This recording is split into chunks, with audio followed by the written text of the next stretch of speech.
Hey!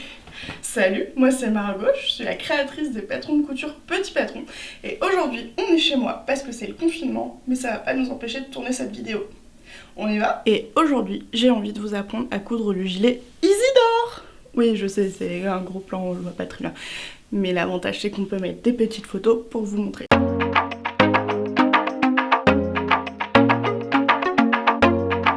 Alors Isidore c'est l'un des derniers patrons de chez Petit Patron qui a été pensé du 34 au 56 et surtout c'est un patron qui est ultra déclinable pour vous permettre de créer un gilet qui soit à votre image et selon vos envies et vos besoins. Ce patron a été travaillé avec Noémie qui est la modéliste de Petit Patron puisque depuis quelques temps je n'ai absolument plus le temps de faire le modélisme chez Petit Patron et on a travaillé sur un patron qui est très déclinable avec 3 longueurs, court, moyen, long, avec 2 manches différentes, une classique, une manche ballon avec un joli poignet qui est pile dans la tendance actuelle et avec aussi plusieurs systèmes pour fermer son gilet. Alors vous pouvez soit choisir de le laisser ouvert, c'est à peu près mon choix puisque j'aime beaucoup avoir les gilets ouverts, soit vous pouvez le ceinturer. On a proposé 3 options de ceinture, donc soit vous faites un simple tour et vous nouez devant, c'est très joli, soit vous faites 2 tours pour faire un esprit un peu kimono avec un joli nœud à boucle, et sinon la dernière option c'est aussi de pouvoir le fermer comme un esprit cache-cœur avec une ceinture qui est fixée sur le gilet et qui se noue sur le côté. Après, libre à vous, si vous en avez envie,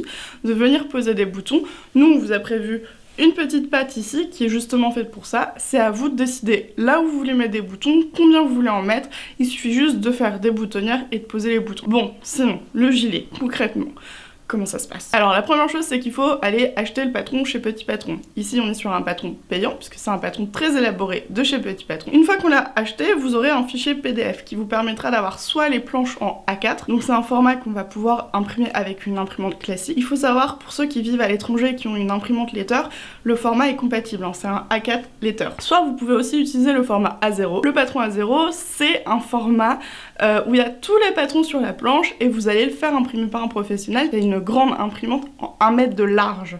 C'est hyper pratique et ça fait gagner du temps. Après ça coûte forcément un petit peu plus cher. À vous de voir ce que vous préférez, chacun fait ce qu'il veut. Nous on propose les 2 formats. Bon, une fois que c'est fait, on raccorde les patrons et là il faut choisir le tissu. Attention, c'est pas n'importe quel tissu. Déjà il vous faut impérativement, je dis impérativement, de la maille. C'est vraiment important parce qu'un patron qui est développé pour la maille, il est pensé pour un tissu qui a de l'élasticité. Donc si vous utilisez un tissu qui n'est pas extensible, globalement vous avez assez peu de chances de rentrer dedans et ça va être ultra inconfortable. Donc on fait bien attention à ça. Et côté maille, bah là ça va être à vous de choisir. Nous on va vous recommander, on va dire 3 grands types de tissus. Donc le premier ça va être le molleton, le sweat. L'avantage c'est qu'il est facile à trouver et il est facile à coudre parce qu'il roulotte pas trop, il est assez épais donc c'est plutôt facile surtout si on débute. Après, le molleton a pour défaut d'être très gonflant. Donc ça va un peu épaissir le gilet, la matière est aussi un peu plus épaisse et ça va lui donner un style très sportif. Ensuite, vous pouvez très bien choisir d'utiliser une maille un peu lambda, j'ai envie de dire. Donc une maille qui vous plaît, l'important c'est qu'elle soit extensible et on aime beaucoup les mailles un peu texturées. C'est celle que j'ai utilisée pour mes versions jaunes et blanches. Je suis incapable de vous dire ce que c'est exactement, c'est un peu des coups de cœur que j'ai trouvés sur le marché d'Oisem à Lille et vraiment ça rend hyper bien. Souvent c'est des matières polyester qui ont du relief, ça peut être un crêpe stretch par exemple, ça peut être un nid d'abeille élastane, il y a plein de possibilités. Ces matières là elles sont super mais elles ont un défaut, c'est qu'en général comme c'est du polyester, très concrètement vous allez devoir les laver hyper souvent parce qu'on transpire beaucoup dedans. Et ensuite la matière la plus adaptée, celle que vous avez trouvée dans les versions du commerce, c'est l'interlock.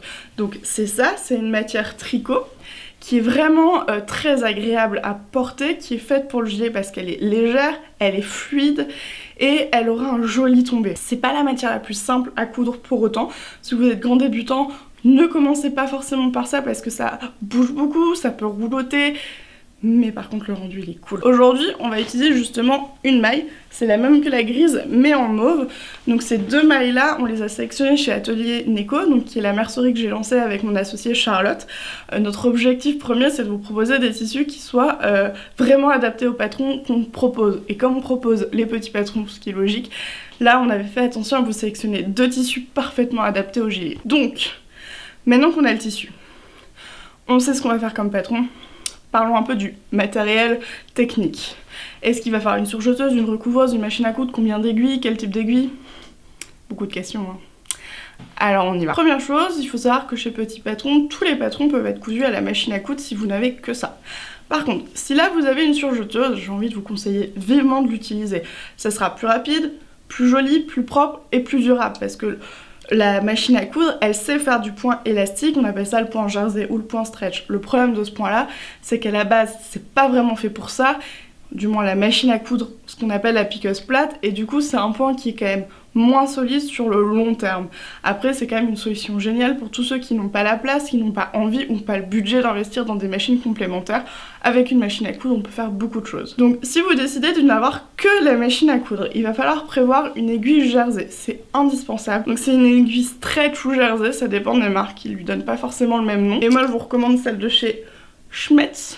Je n'arriverai jamais à lire ce mot-là. Elles sont très bien, elles sont de qualité, elles sont fiables, elles s'abîment pas et elles n'abîment pas le tissu parce qu'une aiguille de mauvaise qualité qui n'a pas coûté très cher en général, souvent elle est pas très bien taillée et elle abîme complètement le tissu en 2-2.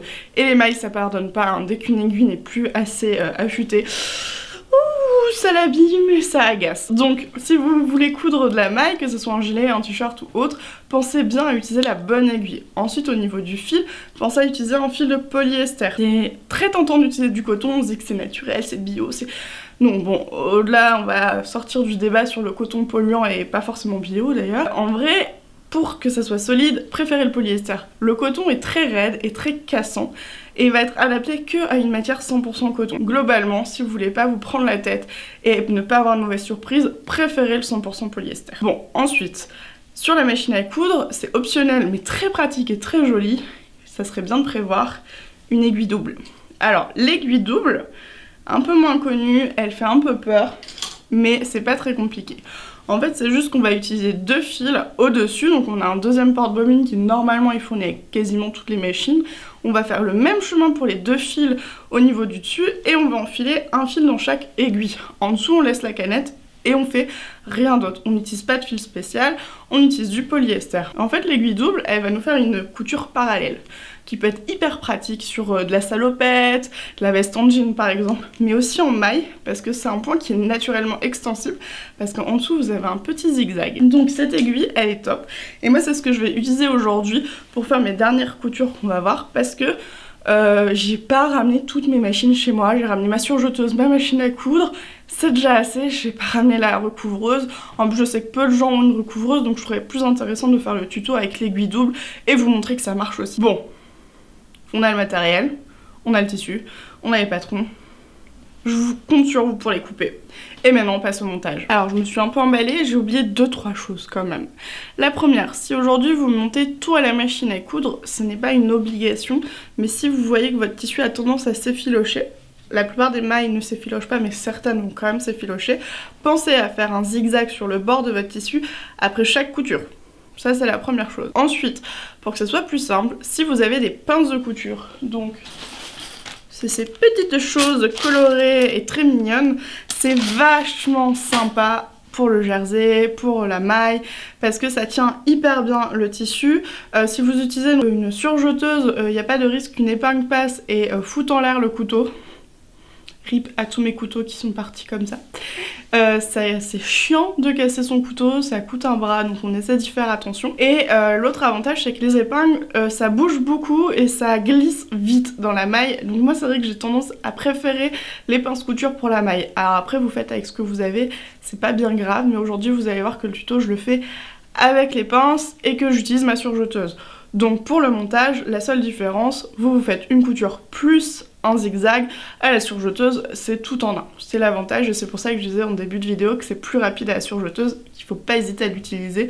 N'ayez pas peur, lancez-vous. Ah non, j'ai encore oublié un truc. Je suis fatiguée. Donc, quand vous avez réuni votre patron, comme ça, c'est joli, c'est beau, vous avez des petits crans. Et Noémie, elle vous a écrit cran d'épaule, cran de dos, cran de devant. Elle est gentille. C'est une fan absolue des crans et les crans sont vos amis. Non, il ne faut pas les ignorer. Le cran sert à vous rappeler à quel endroit il faut assembler les pièces. C'est très pratique, surtout quand vous avez de la longueur, que vous avez des matières difficiles, parce que vous allez voir, le tissu, encore plus la maille, ça vit. Quand on dit que ça vit, c'est que ça va se détendre. À force de manipuler, les longueurs vont se détendre et ça va être chiant. Vos crans, ils permettent de remettre tout ça en place, c'est-à-dire que vous posez toujours les crans entre eux et là ça sera précis. Mais sur la maille, je vais vous dire de ne pas couper. Souvent un cran, c'est on prend ses ciseaux et on coupe sur 5 mm sur le bord du tissu. C'est pratique, mais dans la maille, vous allez voir que vos 5 mm vont se transformer en 2 cm et que ça va tout gâcher. J'en ai fait l'expérience pour vous, je vous le déconseille. Du coup, à vous de voir ce que vous préférez comme option. Évidemment, je ne serai pas là pour surveiller et vous engueuler. Par contre, Didi peut venir. Hein. Là, tout de suite, elle dort. Mais tout à l'heure, vous allez voir, elle va peut-être venir crier. Hein. Et vous préviens, elle est pas sympa. Bref, donc l'option la plus cool, je trouve, sur de la maille, c'est d'utiliser un feutre effaçable à l'air ou à l'eau. Vous avez les pilotes aussi qui s'effacent à la chaleur. Je suis pas une fan absolue du pilote parce qu'en fait quand il fait chaud, l'encre revient et c'est un peu la loose. Donc pensez quand même à tracer sur l'envers du tissu et à faire des traits discrets. On ne fait pas des traits de 8 km parce que ça peut réapparaître un jour et ce serait dommage. Vous avez aussi la crétailleur, suivant la couleur, ça peut être très pratique. Vous pouvez passer un petit fil et coudre. Alors ça c'est la méthode la plus ancienne et la plus précise mais qui prend beaucoup de temps et je vous comprendrai hein, que vous ayez la flemme. La seule chose que je vous demande, n'oubliez pas vos crans. Et on va reprendre sur une manche. Il y a toujours un cran d'épaule, il est indispensable. C'est ce qui va faire que votre manche, elle va tomber normalement et qu'elle va pas vriller sur votre bras. Donc ça c'est important.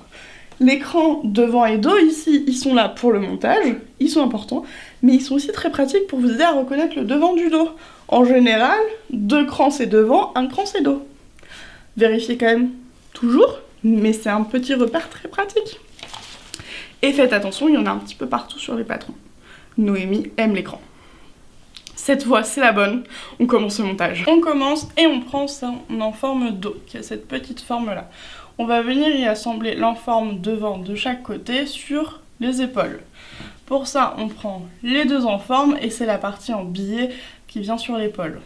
Il faut que la pointe la plus en haut soit sur l'extérieur, donc ici.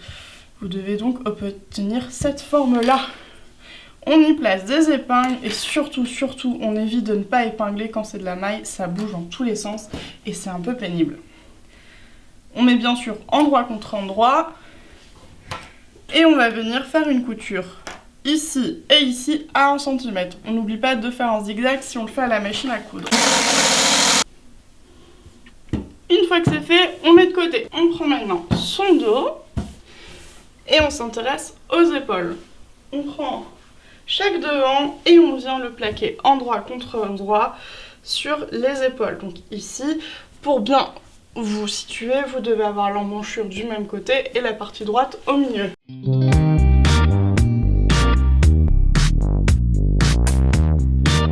On vient coudre 1 cm ici et on n'oublie pas le zigzag si nécessaire.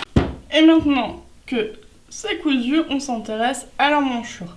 Donc on prend sa première emmanchure et la manche qui va avec. N'oubliez pas, vous avez 2 crans qui doivent aller avec 2 crans. Et de l'autre côté, un cran avec un cran. On vient épingler endroit contre endroit et on commence par bloquer le point épaule sur l'épaule. On épingle ensuite l'extrémité et l'autre extrémité.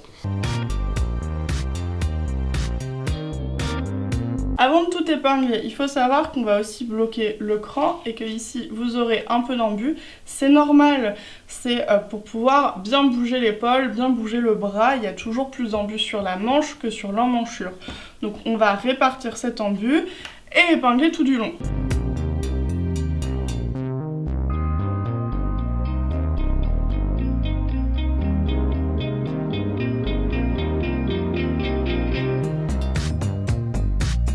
Et maintenant, on vient faire une couture à 1 cm tout du long. Évidemment, on fait la même chose avec la deuxième manche. Ça nous est déjà arrivé qu'on nous pose la question sur les patrons. On vous montre un côté, c'est pareil de l'autre côté. Maintenant que c'est fait, on ferme. Et donc on a ça, il faut le fermer. Alors, je reprends mon dos, ma manche et le devant. Je viens plier la manche en deux et mettre le côté dos et le côté devant ensemble. Et c'est ça que je vais assembler en une seule fois. On va partir du début de la manche, on va aller jusqu'à l'emmanchure sous le bras et on va aller jusqu'en bas du gilet. C'est parti!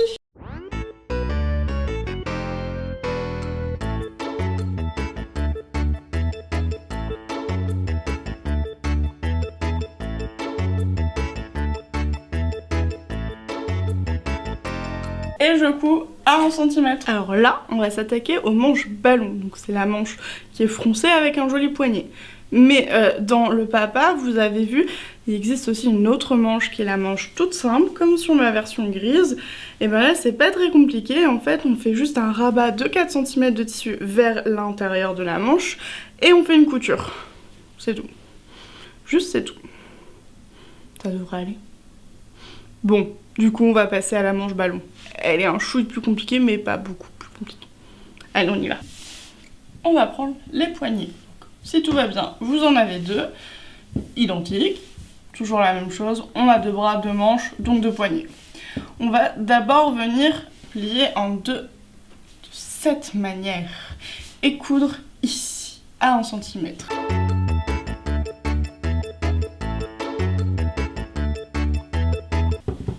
Une fois que c'est ça, on vient le plier en 2 pour le mettre sur l'endroit.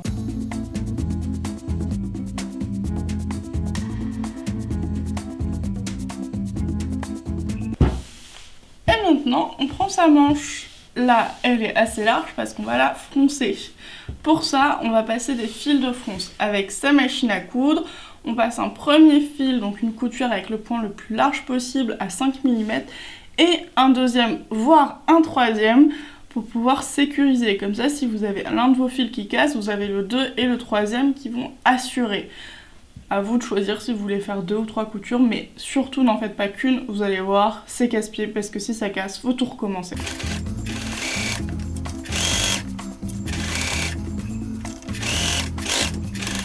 Et maintenant, je viens prendre mes fils du dessous et je tire délicatement pour créer mes fronces. Donc au début, je tire et je les répartis pour commencer à créer mes fronces. Et ensuite, je prends mon poignet et je viens le glisser à l'intérieur, en mettant bien sûr couture sur couture.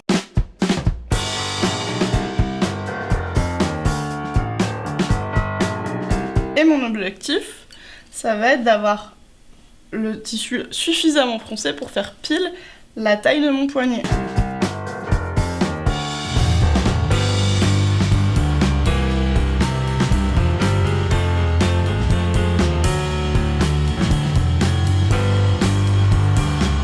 Une fois que je fais la même taille, je bloque mes fils en faisant des nœuds pour éviter que mes fronces me partent. Et maintenant, je répartis joliment mes fronces.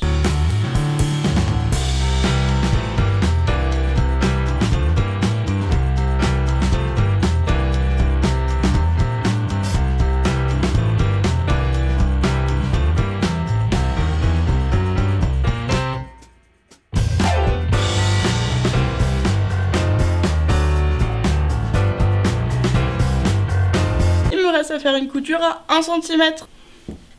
La pose indispensable, les gratouilles avec son chat qui dit bonjour Didi. Bon, elle n'a pas très envie de vous dire bonjour, mais elle fait quand même un petit passage dans la vidéo. Allez, on reprend la couture. Bon, cette chose est presque un gilet. On a fini les manches et maintenant on s'intéresse au bas de votre gilet. Sur le devant, vous avez un cran à 4 cm. On vient rabattre endroit contre endroit. Donc on rabat sur l'endroit sur 4 cm. On épingle, mais surtout on coud rien. C'est pas le moment encore. On épingle sur quelques centimètres, c'est pour pouvoir poser la parmenture parfaitement au bon endroit.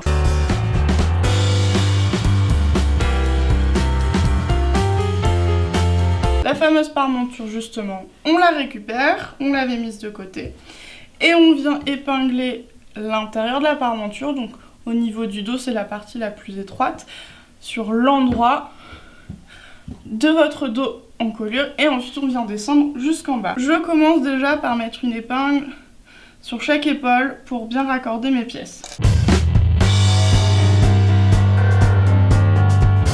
J'épingle tout de suite mon dos correctement.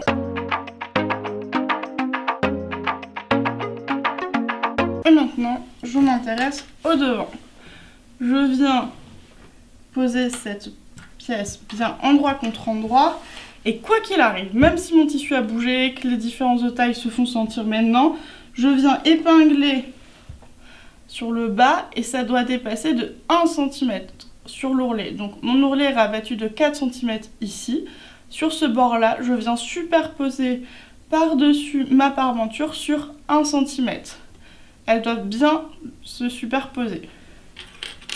Je pose une épingle et maintenant, je dois épingler toute la longueur. Si vous voyez des différences de taille, si vous sentez que le gilet est finalement plus long que la parmenture, c'est votre tissu qui s'est détendu à force de le manipuler. C'est maintenant qu'on va répartir cet embu. Comme c'est de la maille, ça va passer tout seul.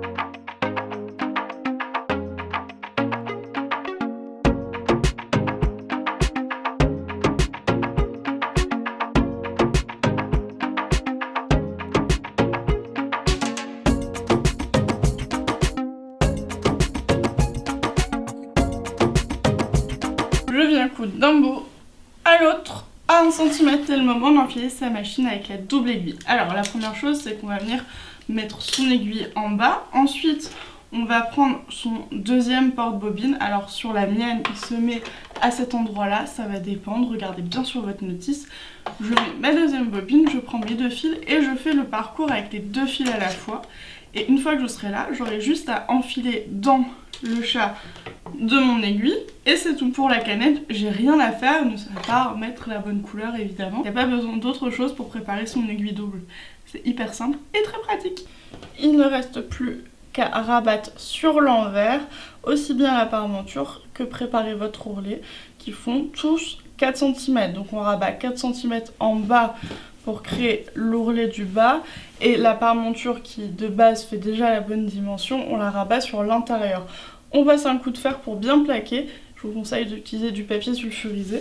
Et maintenant, on va coudre à l'aiguille double. Alors, à l'aiguille double, vous êtes obligé de coudre avec l'endroit face à vous, parce que là vous avez 2 surpiqûres, à l'intérieur vous aurez un zigzag. Donc, je vous conseille sur votre machine de venir disposer un scotch pile à la bonne largeur pour que votre aiguille double tombe bien sur le bord du tissu et que vous ayez un repère visuel sur votre machine pour bien aller droit et être toujours au bon endroit. On commence par l'ourlet du bas et ensuite la parmenture.